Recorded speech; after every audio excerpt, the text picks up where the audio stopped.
Bien. Dans cet exercice 5, on vous parle d'un code à 9 touches qui permet donc de composer le code d'entrée à un immeuble. Et ce code est composé d'une lettre qui doit être suivie de 3 chiffres qui sont distincts ou non. Ça veut dire que les chiffres peuvent éventuellement se répéter. Combien de codes différents peut-on former? Eh bien ici, puisqu'on va faire une alternance de lettres et de chiffres, le plus facile c'est encore de représenter les 4 petits tirets dans lesquels on doit mettre ou entrer en tout cas les différentes lettres et chiffres. Et donc on sait que le premier élément ici, ça doit être une lettre. Et les lettres sont au nombre de 3, donc j'ai en réalité 3 choix pour le premier tiret. Et puis ça doit être suivi de chiffres. Les chiffres sont choisis parmi 1, 2, 3, 4, 5 ou 6, donc j'ai 6 possibilités. Et comme ils sont distincts ou non, en réalité, pour les chiffres qui suivent, j'ai toujours 6 possibilités. Si je multiplie 3 fois 6 fois 6 fois 6, j'arrive à 648 codes différents possibles.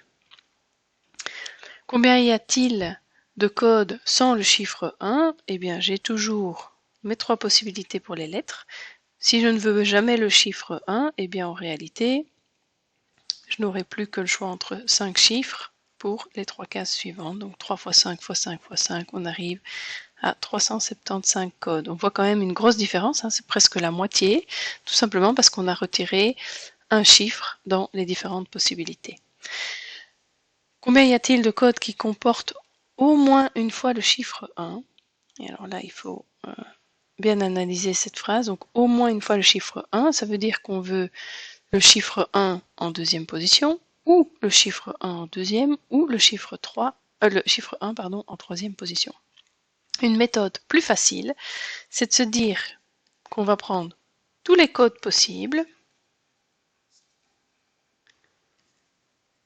et on retire ceux où il n'y a pas le chiffre 1, puisque si on retire tous ceux où le chiffre 1 n'apparaît pas, je suis sûre d'une chose, c'est que le chiffre 1 apparaîtra au moins une des positions, 2 ou 3 des positions, donc moins les codes sans le 1.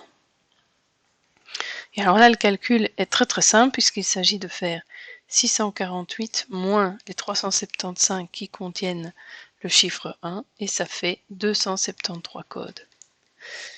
Alors ça c'est si on y pense, mais donc le au moins c'est une bonne technique, c'est de prendre l'entièreté et de retirer ceux qui ne contiennent pas cette valeur.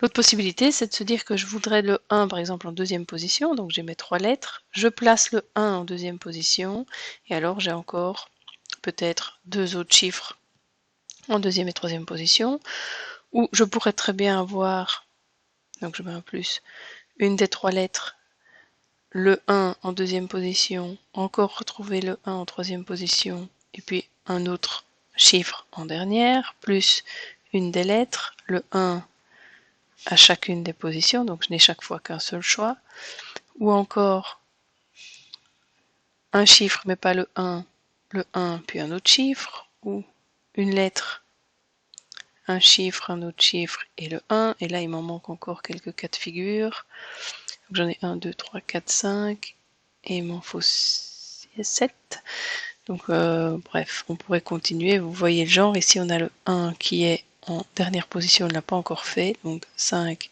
5 et 1, et je n'ai pas été très méthodique, mais il en manque 1. Bref, le total, ça fait aussi 273. Bon ben voilà, c'est typiquement le genre de choses qu'il est possible de faire, mais si on n'est pas suffisamment concentré, eh bien, ou pas suffisamment méthodique, comme je l'ai fait ici, on oublie des cas de figure et on n'obtient pas forcément la bonne réponse. Question suivante, on vous demande combien y a-t-il de codes qui, cette fois-ci, comportent des chiffres distincts. Donc des chiffres distincts, ça veut dire des chiffres différents. Donc j'ai toujours mes 3 lettres. J'ai 6 possibilités pour le premier chiffre, ça ne change pas. Seulement si je ne veux pas répéter ce chiffre, je n'ai plus que 5 cas et puis 4. Donc 3 fois 6 fois 5 fois 4, ça fait 366 codes différents qui respectent ces conditions. Et combien y a-t-il de codes comportant au moins 2 chiffres identiques? Eh bien, au moins deux chiffres identiques, c'est le même raisonnement que tout à l'heure.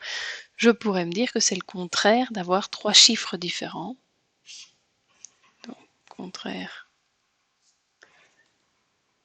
d'avoir